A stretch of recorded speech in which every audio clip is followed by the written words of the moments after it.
Good morning. Good morning and welcome to First Parish Unitarian Universalist of Chelmsford.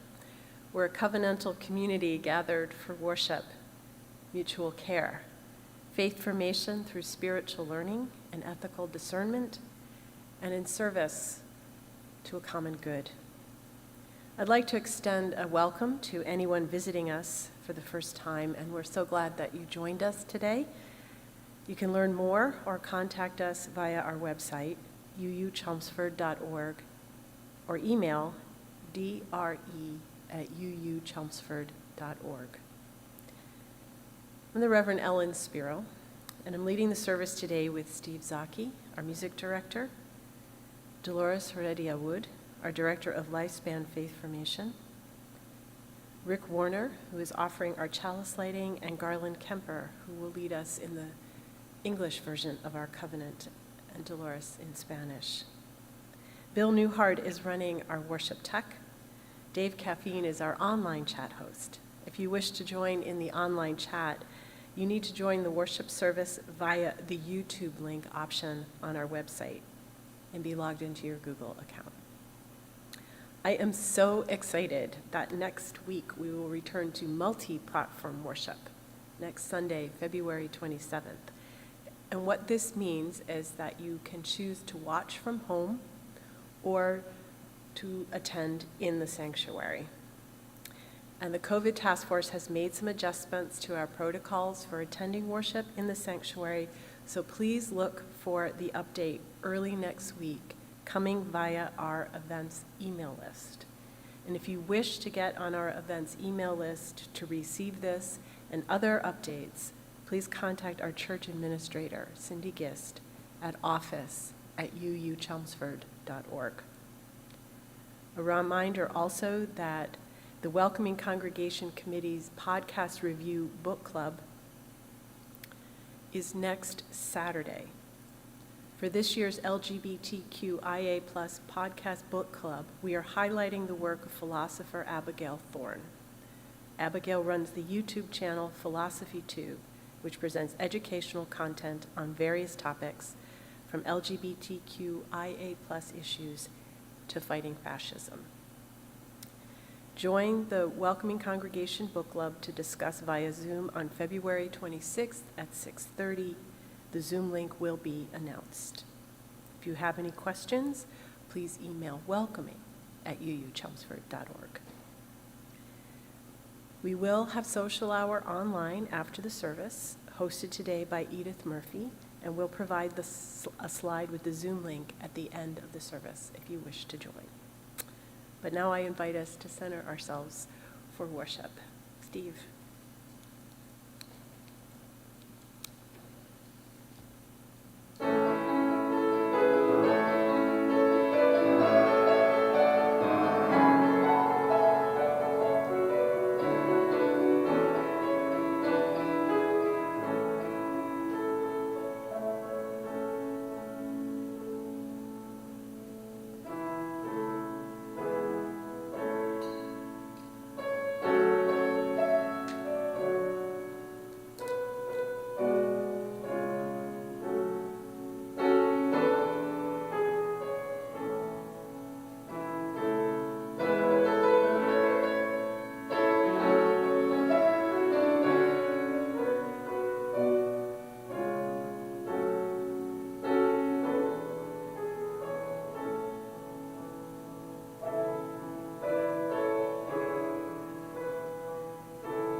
this morning, as we light this chalice as a symbol of our faith, let us share the words of the Reverend Deborah Falk.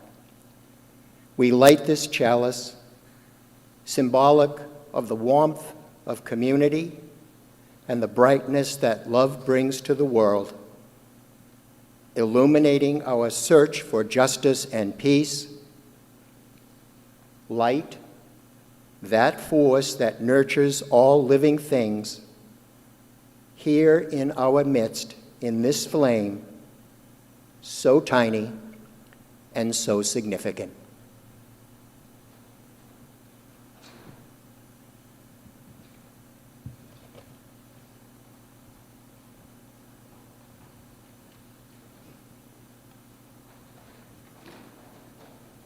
Good morning. We, the members of First Parish of Chelmsford, covenant together to sustain and strengthen our beloved community by honoring and celebrating the spirit of life, nurturing all souls in our search for truth and the sacred, caring and being present to one another in our joys and sorrows, bearing witness through service to justice and peace, and being good stewards of our congregation, our heritage, our Unitarian Universalist principles, and our earth.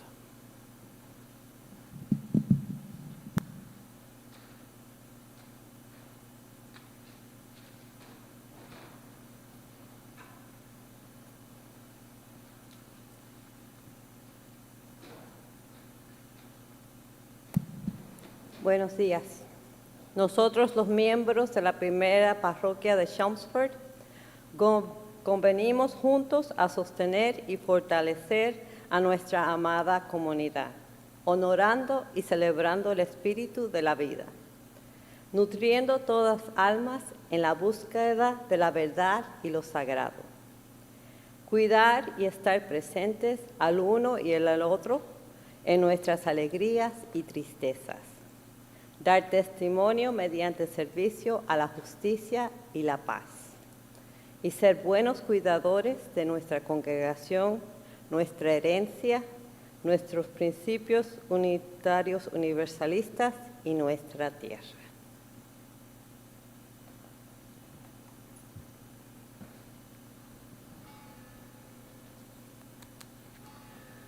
Our covenant are the promises we make to nurture and sustain this, our beloved community. And it happens only when we bring our gifts of time and talent and treasure to share. As we pause for our offertory, I invite us to take a moment of gratitude. And today I would like to ask that I'd like to offer my thanks and gratitude to our RE Council, the group that works, the committee that works with Dolores in supporting the faith formation of our children, our youth, our young adults, all of us, every generation. So, as we consider the gifts that we might give and also the gifts that we receive, I say thank you.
Hi, I'm Dolores, Faith Formation Director here at First Parish UU of Chelmsford.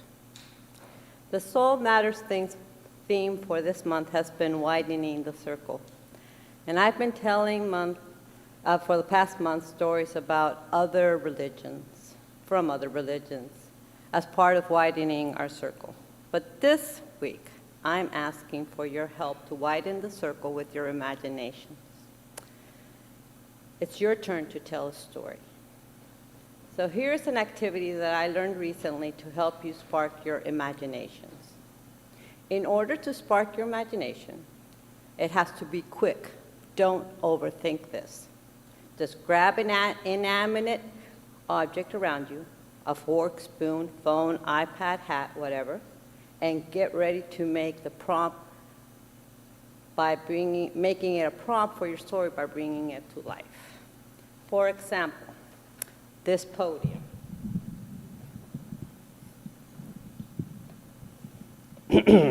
Hi, I've been a podium in this beautiful sanctuary at First Parish for years. Sometimes I even wear a stole representing this as a Unitarian Universalist church. I don't know. I gave him a masculine voice, I hope. Sometimes they move me around, but mostly people stand behind me like if I were a shield, or maybe a security blanket, or just a convenient designated space marker, whilst they use the microphone to amplify their voice and all their beliefs and truths.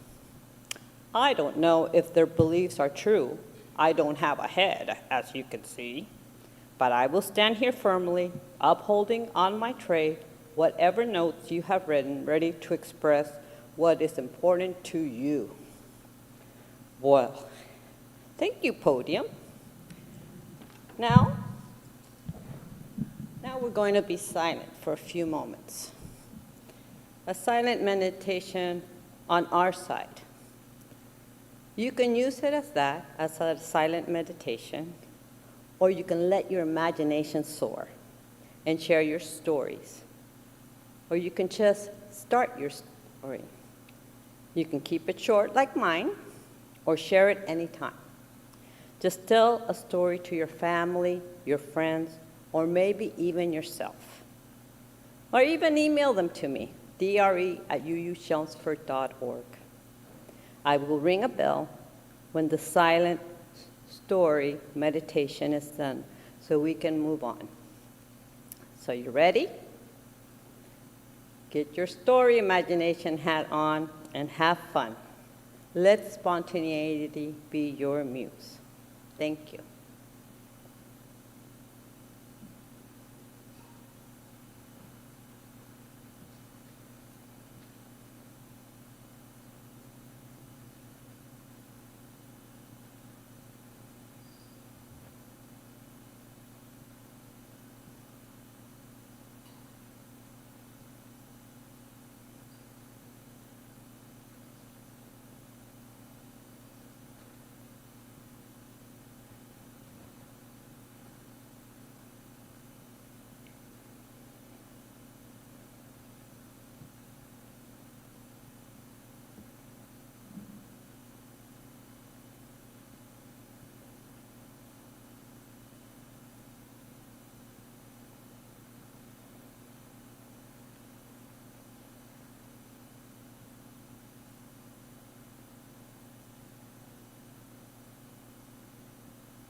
Thank you, Dolores.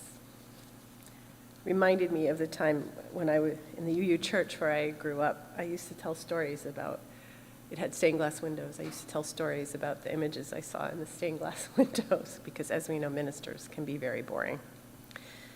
So it helped pass the time. Our historic reading this morning is by the Reverend Egbert Ethelred Brown, and it can be found in Lifting Our Voices, number 218. He offers a prayer. As we face a troubled and puzzled world, we too are troubled and puzzled. As our fond dreams remain unrealized and our bright hopes of yesterday wither in the bitter disappointments of today, our courage fails, our spirits droop, our faith trembles, and frustrated, we bow our heads in despair. Nevertheless, we come to God in this hour of worship in this house of prayer. As we pray for peace in our time, O God, may we ourselves be at peace with the world, with ourselves, and with Thee. May we know that without love, there will never be peace. Teach us, therefore, to love. What does this world need more than love? May we, after hearing the message of this day, leave this place inspired and strengthened, faithfully to fulfill the duties of tomorrow.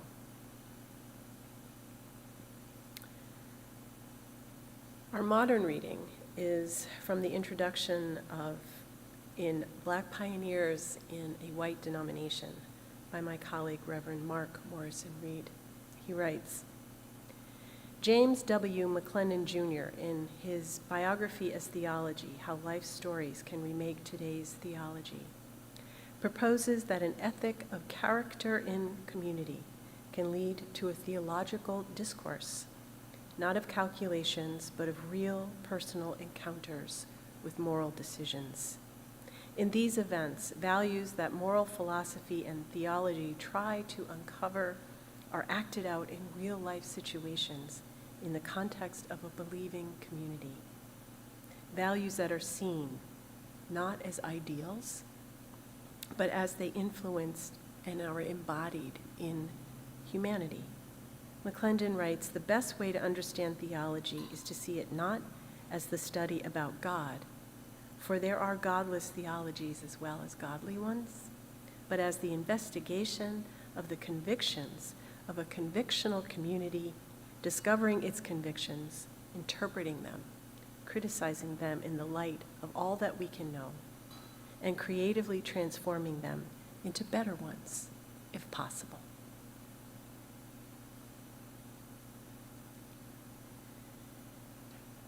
Last Sunday, I shared the 8th principle, which we are considering for an addition to our Unitarian Universalist Association covenant. We, the member congregations of the Unitarian Universalist Association, covenant to affirm and promote journeying towards spiritual wholeness by working to build a diverse, multicultural, beloved community by our actions and our institutions. By our actions that accountably dismantle racism and other oppressions in ourselves and our institutions.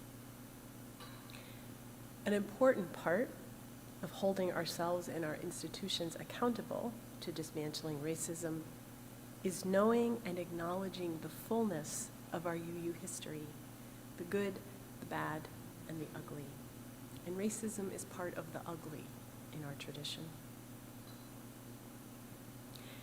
Unitarian Universalism is predominantly humanistic in theology. We are a mix of agnostics, atheists, and theists of various stripes, so we do not claim one authorized divine revelation through Scripture. Rather, we emphasize the creativity, the accomplishments, and the possibilities we find in the human spirit. We often look to the lives of individual Unitarians, Universalists, and Unitarian Universalists as one source of spiritual inspiration and ethical guidance. We love biography as theology.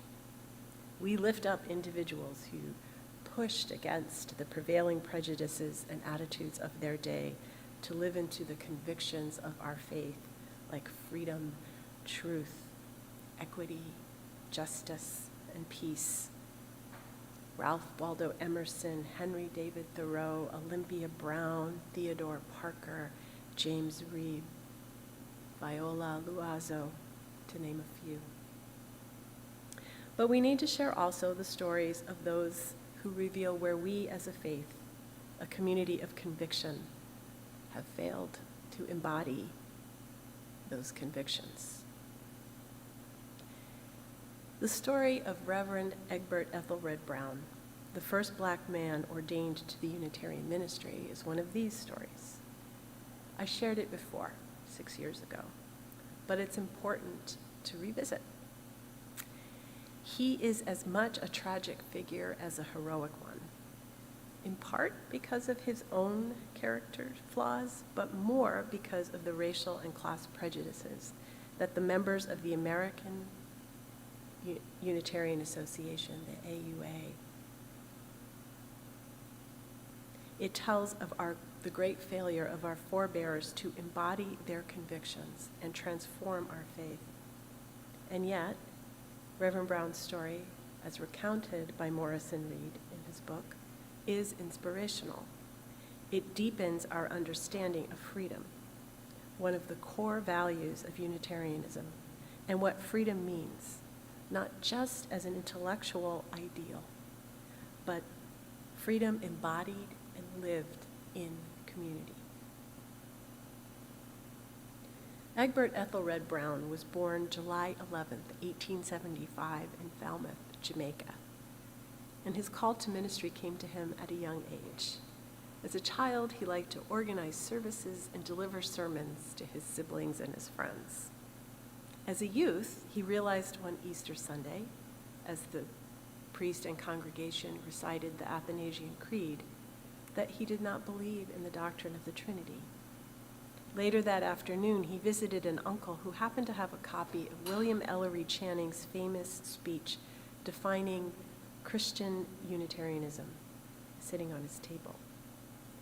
His uncle, a closet Unitarian, tried to dissuade his nephew from adopting beliefs he knew would be unacceptable to the family and community. But Ethelred insisted, so his uncle lent him Channing's sermon as well as a copy of the Unitarian hymnal. It took a while for Brown to be able to pursue his call, but when at age 32 he lost his job as a civil servant, he decided to pursue his call to ministry.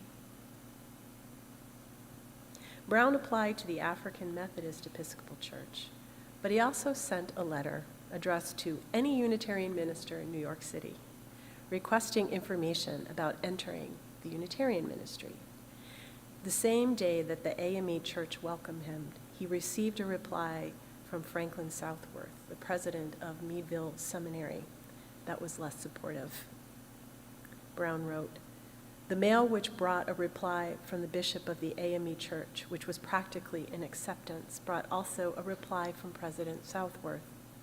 The latter informed me that the school did not conduct a correspondence course, and that therefore I would have to come to Meadville, and that as there was no Unitarian church in America for colored people, and that as white Unitarians required a white minister, he was unable to predict what my future would be at the conclusion of my training. The issue was clear. The conflict was short but sharp." Despite this discouraging reply, Brown withdrew his name from consideration from the AME Church and continued to correspond with Southworth until he was accepted as a special student at Meadville. Unfortunately, as his uncle predicted, his church and his family did not take well to his Unitarian theology and refused to help fund his passage to the United States.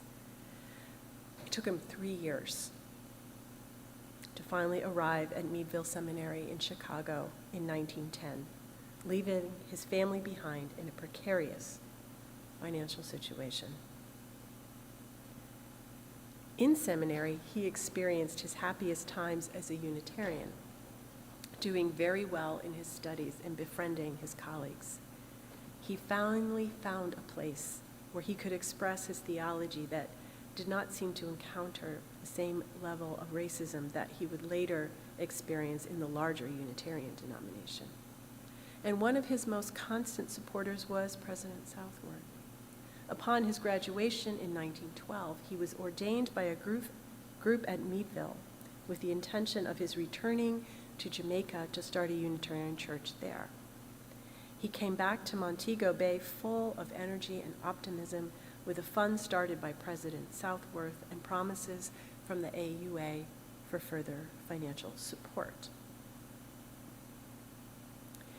The AUA, led by President Samuel Eliot and Secretary Lewis Cornish, would offer Brown mixed messages over the years, encouraging him in the condescending way that one might treat a child, while decrying his plans behind his back as unrealistic and a drain on resources better used for truly successful ventures.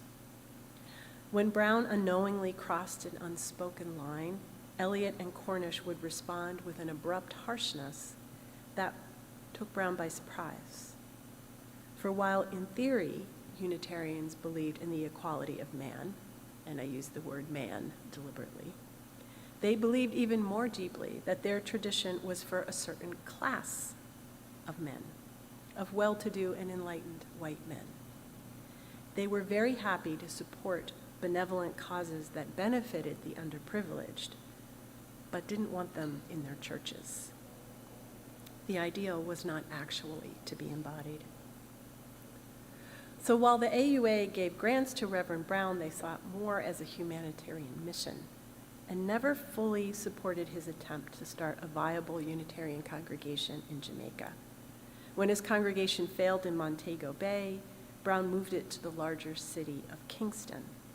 In 1917, Eliot cut off funding for Brown's Kingston congregation, and the news was leaked to the Jamaican newspapers, so that Brown was publicly humiliated and his work further undermined. He struggled on for 3 more years, but by 1920 he understood that establishing a Unitarian congregation in Jamaica would never be realized. But in foregoing that dream, Reverend Brown did not give up on his larger one of bringing Unitarianism to the Black community.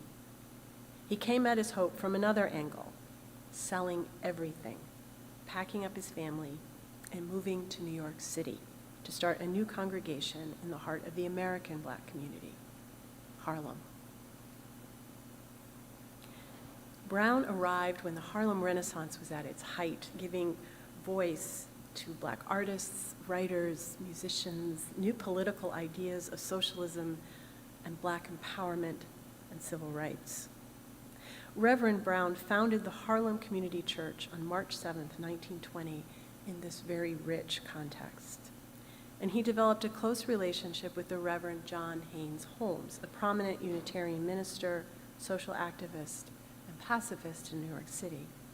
Holmes would do much to support Brown financially and politically to build and sustain his church.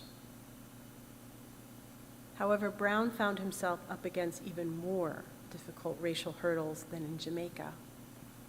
Eliot and Cornish continued to prevent any real support from the AUA, and unlike in Jamaica, where Brown could find viable employment with his professional skills, racism in America prevented him from attaining any meaningful employment, and he could only find work as an elevator operator, not nearly enough to support his family. Throughout the 1920s and 30s, Brown constantly asked the AUA for help. When they refused, Brown appealed directly to his colleagues and other Unitarian congregations. Eliot and Cornish were furious and responded by removing him without his knowledge from fellowship as a Unitarian minister. They decredentialed him, took away his credentials. Only after the threat of a lawsuit from the ACLU did the committee reinstate Brown. It was also during that time that Brown's dream showed its cost to his family. His wife Ella, distraught over their constant poverty and disappointments, had a nervous breakdown. His second son was committed to an asylum because of alcoholism and in 1929, his eldest son died by suicide. Brown's fortunes took a more positive turn in 1937 when Eliot and Cornish's leadership finally came to an end, and more thoughtful and supportive leadership in Frederick May Eliot and Dale DeWitt headed the AUA. He received the financial and moral support he needed with consistency and was finally able to give his whole to his church. As the Harlem congregation grew, Reverend Brown recognized that the Black community needed to gain political power if it were to experience any kind of significant advancement in their civil rights. He became very involved in socialism and worked for the Socialist Party magazine. He advocated for members of his church to create cooperative business enterprises and to develop an economic independence that would benefit all. He offered his pulpit as a place for civil rights leaders and thinkers to speak. And he began a building fund. He became a popular speaker in his own right amongst his Black and Unitarian colleagues. Brown wanted to integrate the best of what he saw of his two traditions, the spiritual and emotional depth of the Black religious tradition with the intellectualism of Unitarianism. Freedom is a central concept in both Black and Unitarian theology. However, because of the very different social, economic, and political experience of these groups, freedom had and still has a very different meaning. In Unitarianism, growing as it did out of the social and intellectual circles of Boston, intellectual freedom of the individual was most important. In the Black religious tradition, growing out of the experiences of slavery and racial oppression, freedom is both an individual and communal.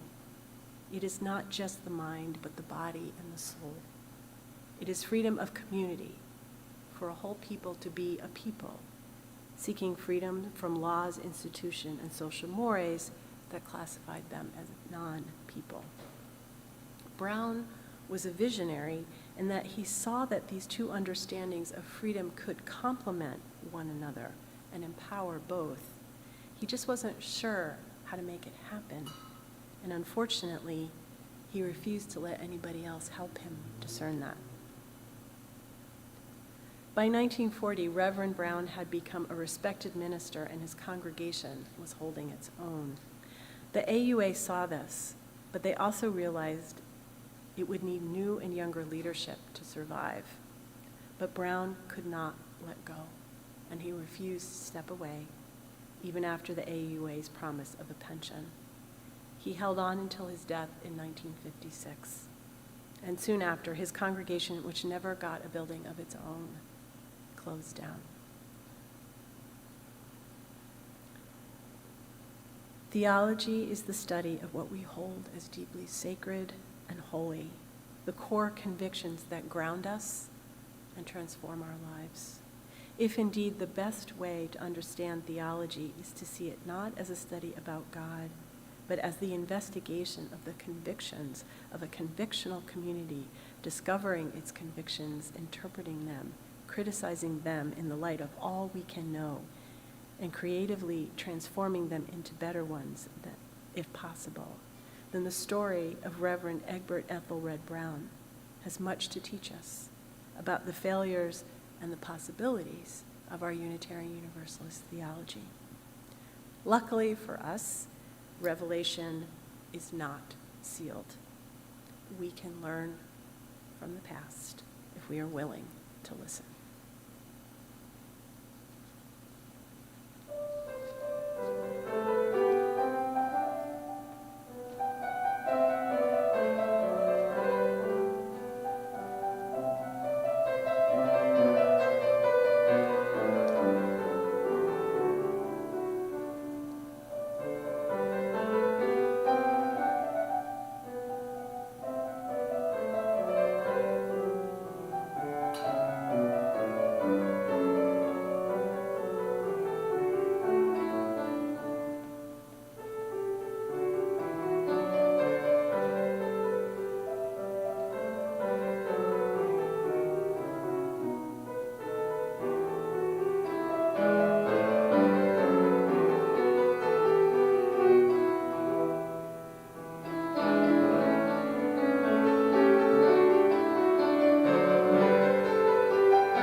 As part of our covenant,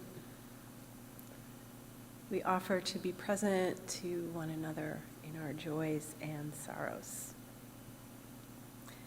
I have two concerns, sorrows to share today. Diana Cohane asks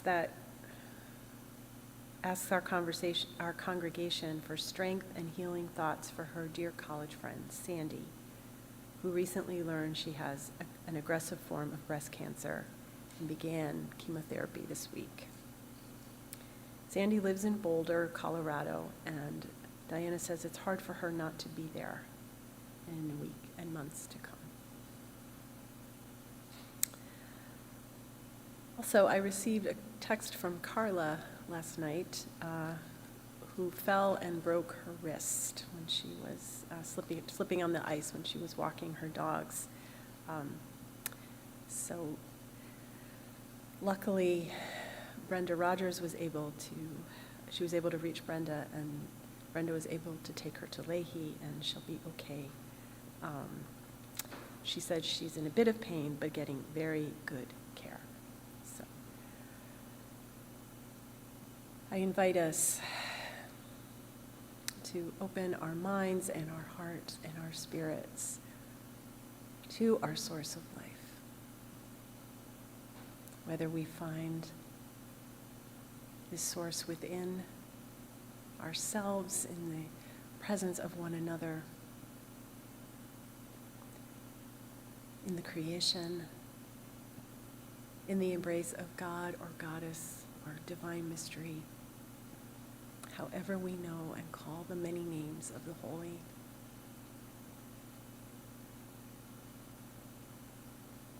As we center ourselves to hold Diana's friend and Carla in our healing thoughts and prayers.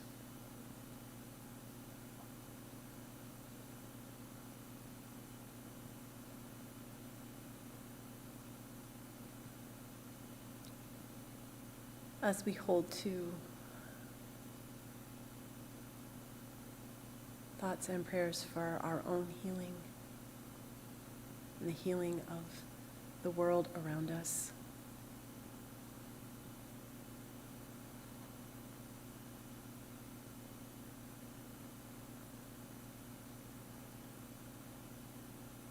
as we give thanks for moments of joy and moments of beauty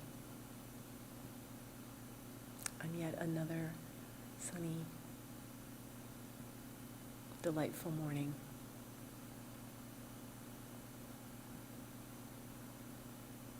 As the days grow longer and the sun warmer.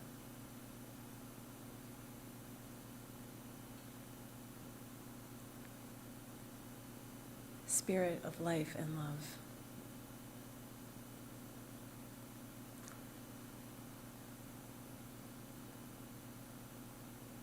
even as these are hard and struggling times, may we find our way back to gratitude and grace as well, and offer these gifts to those who need them. Amen, and blessed be.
I'd like to close us and send us forth with the words again of Reverend Egbert Ethelred Brown. I invite you to sub your own theological language, as is your practice. As we pray for peace in our time, O God, may we ourselves be at peace with the world, with ourselves, and with Thee. May we know that without love, there will never be peace. Teach us, therefore, to love. What does this world need more than love? May we, after hearing the message of this day, leave this place inspired and strengthened, faithfully to fulfill the duties of tomorrow.